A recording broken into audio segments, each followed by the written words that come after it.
खरं तर आपल्या सगळ्यांसाठी ही आनंदाची बाब आहे की मागील अनेक दिवसापासून जंतर मंतरवरती ज्या पद्धतीचं आंदोलन हे पेपरफुटीच्या बाबतीत पेटून उठलं होतं आणि देशभरातील सगळ्या विद्यार्थ्यांच्या भविष्याचा हा प्रश्न होता. त्यांची रास्त मागणी होती की फक्त शिक्षण मंत्र्यांनी राजीनामा या ठिकाणी द्यावा.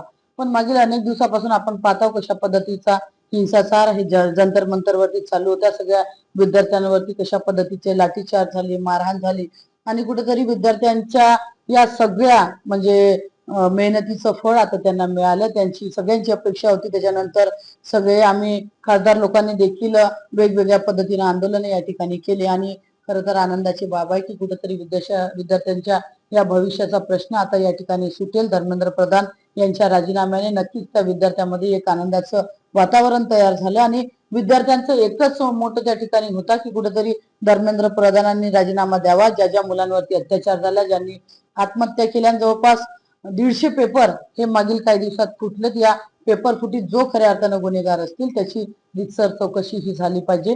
आजचा हा विजय खऱ्या अर्थानं संविधानाचा विजय आहे. सगळ्या या विद्यार्थ्यांनी घेतलेल्या मेहनतीचा विजय आहे. त्यांच्या भविष्यात नक्की काही ना काही चांगलं होईल त्याची ही चांगल्या पद्धतीची नांदी या ठिकाणी आपल्याला दिसत आहे. नक्कीच मागच्या वेळी देखील स्वतः शिक्षण मंत्र्यांनी आणि काही भाजपाच्या मंत्र्यांनी त्या शिष्टमंडळाला बोलावलं.